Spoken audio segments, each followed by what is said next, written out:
صحافی का काम हकाइक सामने लाना होता है। हकाइक सामने लाने पर कोई हमसे नाराज हो जाता है और कोई खुश होता है। तकरीबन 2 माह कबल अफगानिस्तान के मफरूर सदर अशरफ गनी भी मुझसे नाराज हो गए थे। 22 जून को DW उर्दू के लिए मेरा एक कॉलम शाया हुआ जिसका उन्वान था अफगान तालिबान पर पाकिस्तान का कितना असर है। इस कॉलम में ये खबर ब्रेक की गई थी कि अफगानिस्तान के सूबे लोगड़ के ज़िले मोहम्मद आगा के गांव सरखाब में अशरफ गनी के आबाई घर पर तालिबान ने कब्जा कर लिया है और इनके घर पर इमारात इस्लामिया का परचम लहरा दिया गया है।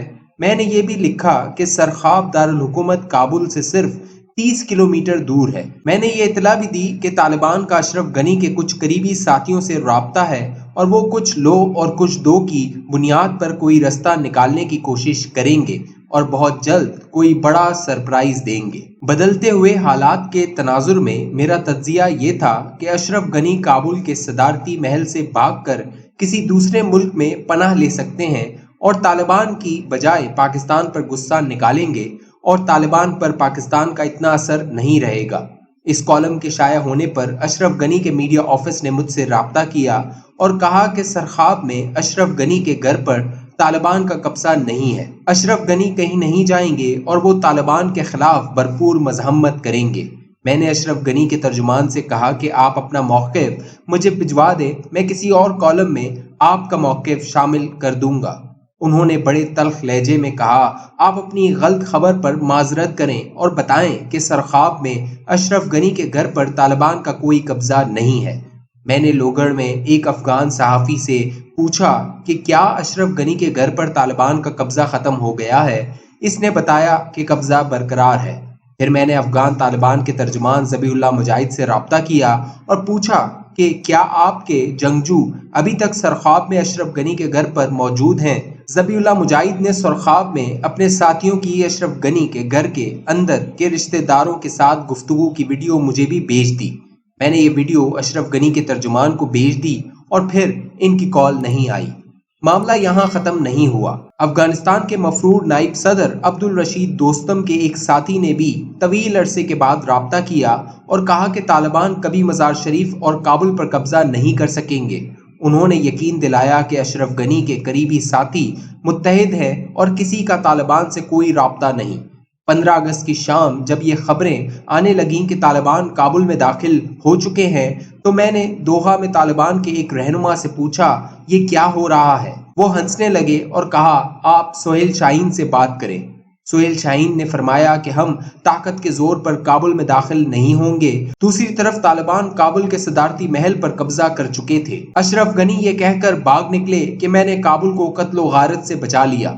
तालिबान यह कहकर काबुल में आ गए कि वो कत्लो गारत और लूटमार रोकने आए हैं। 15 अगस्त की रात जब अल जजीरा टीवी ने तालिबान को काबुल के सदारती महल में मीडिया से बात करते हुए दिखाया तो मैं अशरफ गनी के इस तर्जमान को ढूंढ रहा था जिसने कहा था कि हम तालिबान से लड़ेंगे। मुझे बहुत से अफगान सहाफ़ियों ने पूछा कि जो खबर 15 अगस्त की सुबह तक हमारे लिए नाकाबिले यकीन थी वो खबर आपने 2 माह कबल DW के कॉलम में कैसे ब्रेक की। मैंने बताया कि 2 माह कबल सिर्फ मुझे नहीं बहुत से बाखबर लोगों को पता चल चुका था कि तालिबान ने पाकिस्तान की शदीद इसरार के बावजूद तुर्की में अमन कॉन्फ्रेंस में शिरकत से इनकार करके फैसला किया है कि वो अशरफ गनी के साथ नहीं बैठेंगे। एक तालिबान रहनुमा ने मुझे कहा कि पाकिस्तान के बाइख्तियार लोग इमरान खान और नवाज शरीफ की सुलह तो करा नहीं सकते और हमें अशरफ गनी के साथ शराकत इक़्तिदार का सबक सुना रहे हैं। अफगानिस्तान में अमेरिका की शिकस्त बहुत पहले हो चुकी थी। अमेरिकी सदर जॉर्ज W बुश ने 9/11 के बाद अफगानिस्तान पर अपने हमले को स्लेबी जंग करार दिया था और इस स्लेबी जंग की इस्तिलाह का सबसे ज्यादा फायदा तालिबान ने उठाया। उन्होंने अपनी मजम्मत को जहाद करार दिया। वो अफगानिस्तान में इस्लामी शरीयत कायम करना चाहते हैं। अगर मुल्ला अब्दुल गनी ब्रादर बुरा न मनाए तो इनसे सवाल है कि इस्लाम में अहद पर कायम रहने की बड़ी अहमियत है। उन्होंने पिछले साल दोहा में एक मुआहिदे पर दस्तखत किए और वादा किया कि वो मुज़ाकरात और इत्तफाक़े राय से मामला तय करेंगे, लेकिन क्या काबुल पर कब्जा करके उन्होंने अपना अहद नहीं तोड़ा।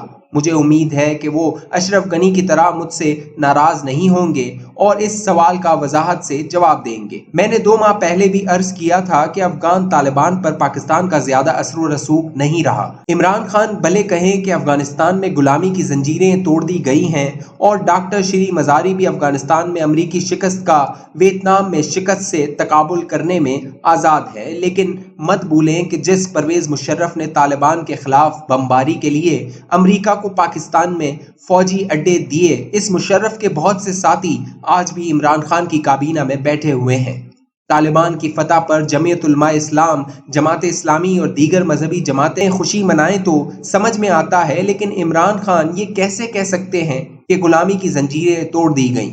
غلامی کی یہ زنجیریں تو پاکستان کی ریاست نے امریکہ کے ساتھ مل کر طالبان کو پہنائی تھی اور ان کے پاکستان میں سفیر ملا عبدالسلام ضعیف کے کپڑے اتار کر انہیں امریکہ کے حوالے کیا تھا۔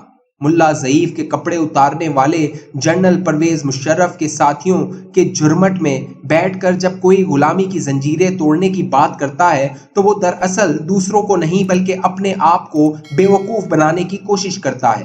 اپنے آپ کو بے وقوف بنانا بند کیجیے، افغانستان کی فکر چھوڑیے، اپنی فکر کیجیے اور ایسے بیانات نہ دیں کہ دنیا آپ کو ان گناہوں کی سزا دینے پر بھی تل جائے جو آپ نے نہیں کیے۔ مجھے پتا ہے کہ میری تلخ نوائی پر پاکستان کے ارباب اختیار ناراض ہوں گے اور طالبان بھی ناراض ہو سکتے ہیں، لیکن کیا کریں، ہمارا کام حقائق سامنے لانا اور سوال کرنا ہے۔ ہم صحافی لوگ ہر وقت ہر کسی کو خوش نہیں رکھ سکتے۔